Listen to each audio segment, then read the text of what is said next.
পারি না। ঠিক আছে, থ্যাংক ইউ।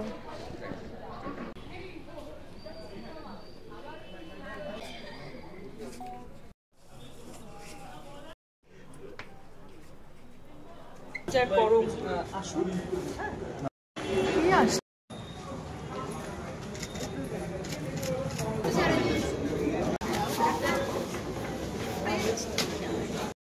যে কথাটা শুনতে খুব অদ্ভুত লাগবে, যখন আমাদের এখানে একটা কাজ বন্ধ হয়ে যায়, আমি একটা পরিসংখ্যান দিতে চাই প্রথমে। এই পরিসংখ্যানটা আমাদের ডিরেক্টর গিল্ডের সঙ্গে তার কোনো সম্পর্ক নেই। 32 দিনের শিডিউল ছিল কৌশিক গাঙ্গুলির ছবি জংলা, যে ছবিটা হলো না। এই ছবিটায় 32 দিনে মোটামুটি একটা হিসেব, আমরা যারা রেগুলার কাজ করি এবং আমরা যারা অনেকে যারা নিজেরা প্রোডাকশন করি তারা আমরা জানি যে একটা 32 দিনের শিডিউলে 1,35,00,000 টাকা পেত হচ্ছে জুনিয়র টেকনিশিয়ান। 1,35,00,000 টাকা। এই যে কাজটা বন্ধ হয়ে গেল, এই কাজটা বন্ধ হয়ে গেল, ঠিক আছে, আমরা আমাদের ডিরেক্টররা আমরা অদরকারি, আমাদের প্রয়োজন নেই, কিন্তু এই টাকাটার প্রয়োজন তো যে টেকনিশিয়ানরা আছেন তাদের ছিল। এই টাকাটা, এই কম্পেনসেশনটাই জুনিয়র টেকনিশিয়ানদের, ভুলে যান আমাদের ডিরেক্টরদের কোনো প্রয়োজন নেই, ডিরেক্টররা কোনো কম্পেনসেশন দাবিও করছে না, ডিরেক্টররা কম্পেনসেশন পাওয়ার যোগ্য নয়। কিন্তু এই 1,35,00,000 টাকাটা কে দেবে?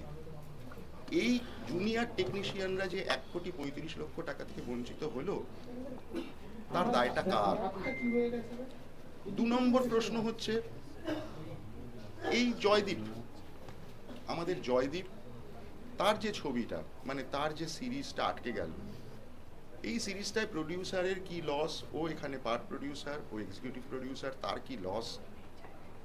8 লাখ টাকা, 10 লাখ টাকা, সেটা আমি ছেড়ে দিচ্ছি, কারণ আমরা ডিরেক্টররা তো অপান্ত, আমাদের দরকার নেই, আমি তাদের লসটা ছেড়ে দিলাম। এই কাজটা 15 দিনের শিডিউলে যদি হতো, আমার হিসেবে বলে 35 লক্ষ টাকা, 35 লক্ষ টাকা জুনিয়র টেকনিশিয়ানরা পেত।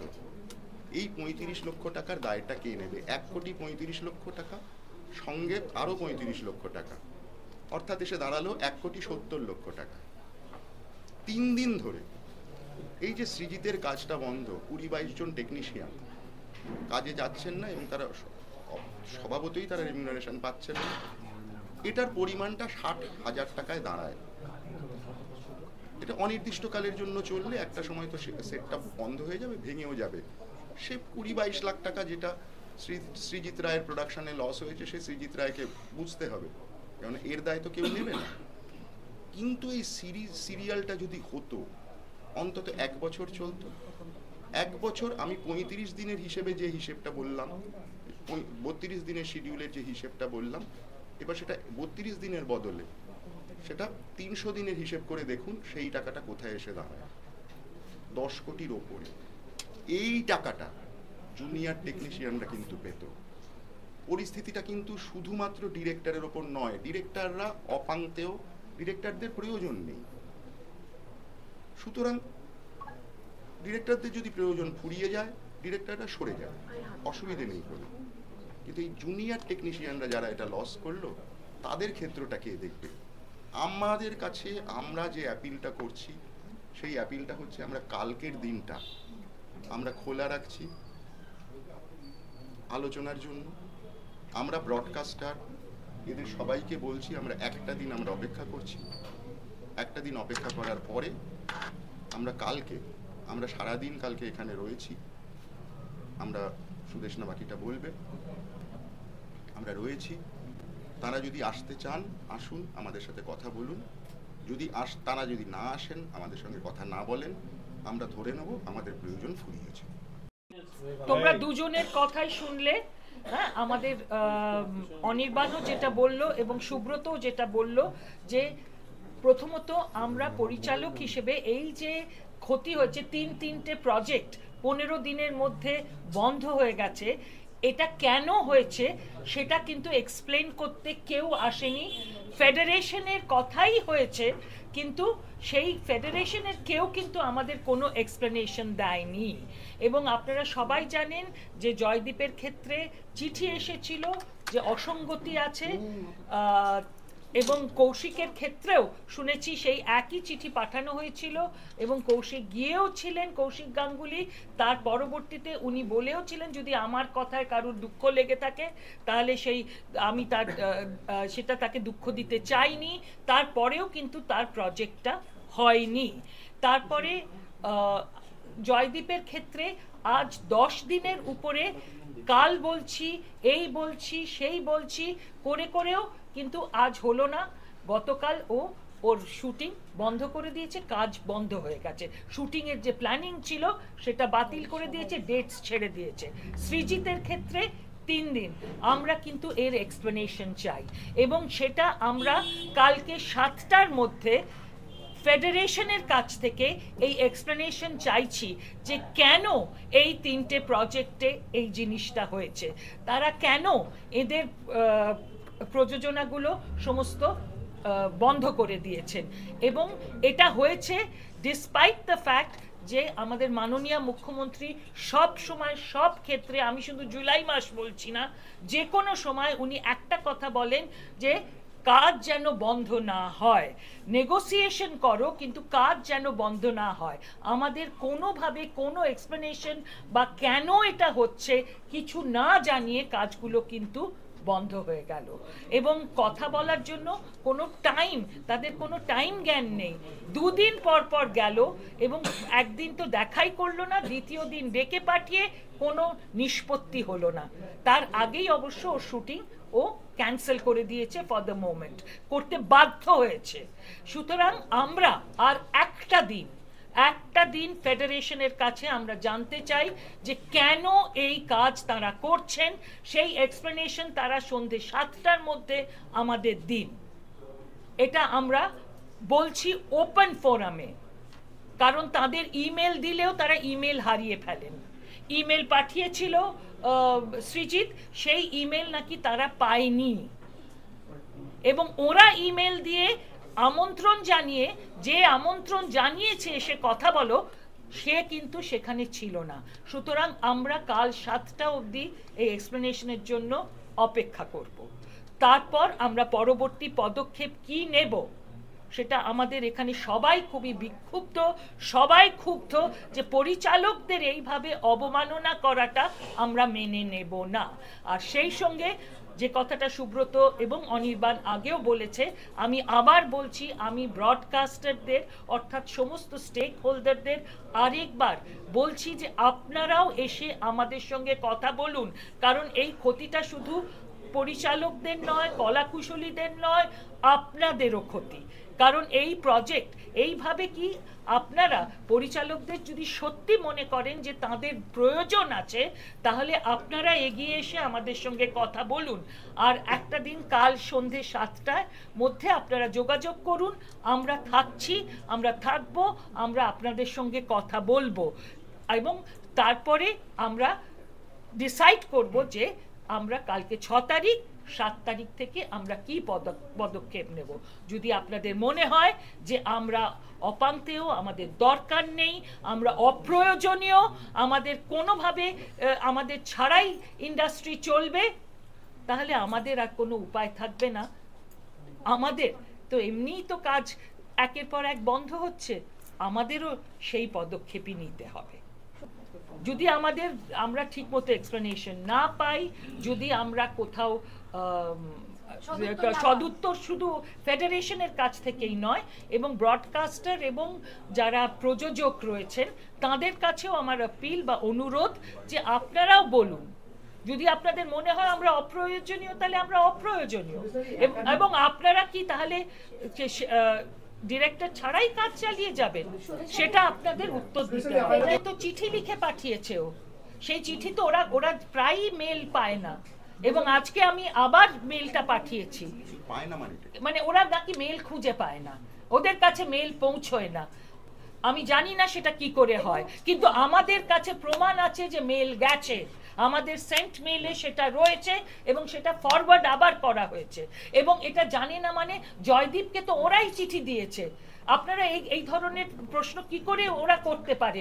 জয়দীপকে ওরাই চিঠি দিয়েছেন, জয়দীপের প্রোডাকশন হাউসকে, যে ডিসক্রেপেন্সি বা অসঙ্গতি আছে।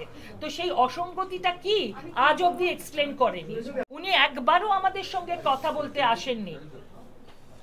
এবং লাস্ট আমি যখন ফোন করেছি, এটা আপনারা শুনে রাখুন, সেটা হচ্ছে ডিসেম্বর মাসে আমি ওকে ফোন করে বলেছি যে একটা বিষয়, তখন ও বলেছে আমি ইসি মিটিং করে তোমাকে জানাবো। তো ইসি মিটিং আজ অবধি। আমি এখানে একটা জিনিসই বলতে চাই, বিষয়টা না খুব মানে কি হচ্ছে, মানে একটা প্রসেসটাকে কিছুভাবে করে একটা বাড়িয়ে দেওয়া হচ্ছে। একদম মানে বিষয়টা জিয়ে রাখা হচ্ছে, মানে এ বলেনি ও বলেনি, এটা না এই একটা লম্বা একটা প্রসেস। আমরা আর বলা বলির মধ্যে তো নেই। এটা যেটা বিষয়, যেটা সংগঠন সিদ্ধান্ত নিয়েছে, এবং আমার জয়দীপদা, আমাদের তাতে কোনো আপত্তি নেই সংগঠনের সাথে। যে সিদ্ধান্তটা নিয়েছে সংগঠন, যে ফেডারেশন আমাদেরকে প্রপার ব্যাখ্যা দেবে যে কেন আজকে আমার কাজ বন্ধ হয়েছে, কেন জয়দীপদার কাজ বন্ধ হয়েছে, এই প্রপার ব্যাখ্যাটা চাই। কারণ আমরা কোথাও একটা ফেডারেশনের মাদার বডির মেম্বার, এবং আমাদের উইদাউট নোটিস ফেডারেশন এটা করতে পারে না। তো ফেডারেশন এই ব্যাখ্যাটা দেবে, এবং ফেডারেশনের থাকা আন্ডারে কোনো গিল্ড এটা করতে পারে না ফেডারেশনের নিয়ম অনুযায়ী, ফেডারেশনের বক্তব্য অনুযায়ী। তো সেই কারণে তারা আমাদের প্রপার ব্যাখ্যা দেবে, এবং কালকে সেই ব্যাখ্যার অপেক্ষা করবে আমাদের অর্গানাইজেশন। তারপর আমাদের অর্গানাইজেশন যে সিদ্ধান্ত নেবে, আমার তাতে কোনো অসুবিধা নেই। এবার জয়দীপ দা, পরিষ্কার বোঝা যাচ্ছে একটাই কারণে, সেটা হচ্ছে গত 23 তারিখে প্রথম ওনারা মেল করেছিলেন, ডিসক্রিপেন্সি আছে। 24 তারিখে আমরা মেল করি, তারপরে ওনাদের কোনো মেলের রিপ্লাই পাই না। 25, 26 তারিখ ছুটি ছিল, 27, 28, 29 তারিখ অবধি আমরা ক্রমাগত মেল করে গেছি, তার কোনো উত্তর আমরা পাইনি। এবং 30 তারিখে তারা মেল করে জানান যে 3 তারিখে আপনারা একটা মিটিং আমরা রেখেছি সন্ধ্যে 7টার সময়। 27 তারিখ যে শুটিংটা শুরু হতে চলেছিল, তার মিটিংটা ওনারা 3 তারিখে কি করে রাখেন, এটা আমার সবচেয়ে বড় প্রশ্ন। যদি ওনারা বলে থাকেন যে ওনারা কিছু জানেন না, সেই 3 তারিখের মিটিংটাতে ওনারা সন্ধ্যেবেলা যখন আমার প্রোডাকশন থেকে প্রতিনিধিরা গেছিলেন, সেখানে তাদের আধ ঘন্টা 40 মিনিট বসিয়ে রাখা হয় এবং বলা হয় যে ওনারা আসবেন কথা বলতে, কিন্তু তারা আসেন না এবং তারা ফিরে চলে আসেন। তারপরেও তাদের বারবার, এবং ফিরে চলে আসার আগে সেখানে যিনি ছিলেন একজন, তিনি বলেছিলেন যে আগামীকাল 1টার সময় ফোন করুন, অর্থাৎ 4 তারিখ মঙ্গলবার, যেটা গতকাল ছিল, আপনারা 1টার সময় ফোন করুন, আমরা আমাদের ডিসিশন জানাবো। 1টার সময় ফোন করা হয়, কিন্তু তাতেও তাদের কোনো, তারা বলেন এখনও কোনো ডিসিশন হয়নি, এবং তারপর থেকে ফোন করে যাওয়া হয়, তাদের কোনো রিপ্লাই পাওয়া যায় না। আজকে তারা দুপুর 3টে, সোয়া 3টে নাগাদ তারা ফোন করে জানান যে আজকে সন্ধ্যে 7টার সময় তারা মিটিংটা করতে চান, এবং সেটা আমার দুপুরে ফেসবুক লাইভটার পরে। এই হবার পরে সন্ধ্যেবেলা আজকেও মিটিং করতে যাওয়া হয়েছিল। তারা এখন যেটা বলেছেন সেটা একটা সম্পূর্ণ অন্য জিনিস। তারা ডিসক্রিপেন্সির কথা বলেননি, তারা বলেছেন যারা রেমুনারেশন দিচ্ছে এই টেকনিশিয়ানদের, সেই প্রডিউসার কি আপনারা? যিনি একজন কথা বলতে গেছেন, তারা প্রোডাকশন হাউসের পক্ষ থেকেই গেছে, তাকে প্রশ্ন করা হয়েছে যে আপনি কি এটা টাকা পয়সা দেন? তিনি তো প্রোডাকশন হাউসের পক্ষ থেকেই এসেছেন। এই প্রশ্নটার মানেটা কি আমি ঠিক বুঝতে পারিনি। তার মানে তারা চাইছেন যে এটা কাজটা যাতে না হয় সেটারই দিকে যাচ্ছে পুরো বিষয়টা। এরকম ভুলভাল প্রশ্ন বলে তাদের একটা গুলিয়ে দেওয়া। তার মানে একটা জিনিস তো বোঝাচ্ছে, উনি যেটা বললেন যে আমরা কথা বলতে চাই না, কথা বলতে কে চায় না সেটাই আপনারা বুঝতে পাচ্ছেন। কারণ তারা যাচ্ছে কথা বলতে, প্রথম দিন কেউ এলো না, দ্বিতীয় দিন এরকম একটা অদ্ভুত কথা, কোনো ডিসক্রেপেন্সির কথাটা না বলে, ডিসক্রেপেন্সি যদি লিস্টে থাকে তাহলে তো বলবে যে হোয়াট ইজ দ্য ডিসক্রেপেন্সি, সেটা না বলে বলছে যে কে টাকা দিচ্ছে। এখানে কমিটি গঠনের প্রস্তাব দেওয়া হয়েছিল, সেটা আমাদের আপনারা জানেন, মহামান্য মুখ্যমন্ত্রীর সামনে কাছে প্রসেনজিৎ চট্টোপাধ্যায়, দেব অধিকারী এবং আমাদের মাননীয় গৌতম ঘোষ, এরা 3 জন গেছিলেন, সাথে অন্যান্যরাও ছিলেন। তারা গিয়ে মাননীয় মুখ্যমন্ত্রীর সাথে দেখা করেন। তিনি বলেন একটা তৈরি করে দেওয়া হবে, একটা কমিটি তৈরি করে দেওয়া হবে। কিন্তু আমরা এটা আপনারা সবাই জানেন, গত 3 মাস ধরে আমরা সেই কমিটির কোনো রকম কোনো বারবার মেল করা সত্ত্বেও, বলি কমিটি গঠন করার কথা উনি জুলাই মাসের শেষে বলেন, এবং বলেন নভেম্বরের মধ্যে রিপোর্ট চাই। তাহলে জুলাই, অগস্ট, সেপ্টেম্বর, অক্টোবর, হ্যাঁ, তো অক্টোবর 31 অবধি আমরা ওয়েট করেছিলাম। তারপরেও আর একটা মাস আমরা ওয়েট করি, that is month of November. তারপরেও কমিটি গঠনই হয়নি, কারণ কমিটির একটা নোটিফিকেশন লাগে, সেই নোটিফিকেশনই হয়নি। আমরা 3 বার চিঠি লিখেছিলাম DEI এর তরফ থেকে, এবং কেউ, তার 5 জন ছিলেন কমিটিতে এক্সেপ্ট গৌতম ঘোষ, কেউ তার উত্তর দেয়নি। প্রসেনজিৎ চট্টোপাধ্যায় ফোনে বলেছিলেন যে না, হলো না, কি হবে আমি বুঝতে পারছি না, এবং গৌতম ঘোষ বলেছিলেন না, এটা তো হতে পারে না, হয়নি, ঠিক আছে তোমরা অন্য কিছু, তোমরা রিপোর্টটা আমার কাছে নিয়ে এসো। আমরা সেটা নিয়ে গিয়েও ছিলাম, বলেও ছিলাম, এবং সেই রিপোর্ট ভিত্তিতে আমরা কম্পিটিশন কমিশন অফ ইন্ডিয়াতে একটা কেস ফাইল করেছি, এবং সেই কেস ফাইল করা হওয়ার পর থেকে এই বছরে তারপরে আমরা একটা প্রেস কনফারেন্স করি, যেখানে আমরা জানাই, যেরকম আজকেও জানাচ্ছি আপনাদের, সেইবারেও জানিয়েছিলাম যে কি কি আমাদের মনে হয়েছে, যে আমাদের নিয়মগুলোতে কি ডিসক্রেপেন্সি রয়েছে, এই ফেডারেশনের আরোপিত নিয়মে কি ডিসক্রেপেন্সি রয়েছে, সেটাই আমরা জানতে চেয়েছি, এবং সেটা যাতে না হয়, সেটা যাতে একটা বৈধ স্ট্যান্ডার্ডাইজড জায়গায় আসে, তাই জন্য আমি বলছি যে সেটা হয়নি, এবং ওই কমিটির কোনো এখন অস্তিত্ব আমাদের সেটা কালকে আমরা আলোচনা করি আর একবার, আমাদের আরো একবার আলোচনা করতে হবে। এটা তো আমরা তো লোককে, দেখুন, যে কোনো কর্মবিরতির আগে একটা নোটিশ দিতে হয়, সেটা তো দেয়নি ওরা। মানুষদের সঙ্গে কথা বলার জন্য অপেক্ষা করছি সন্ধ্যে 7টা পর্যন্ত। সন্ধ্যে 7টার পর আমরা আবার সমস্ত সদস্যরা কথা বলবো, দিয়ে সিদ্ধান্ত নেব যে আমরা কি করতে পারি এই অবস্থা থেকে। আজকে এতটুকু।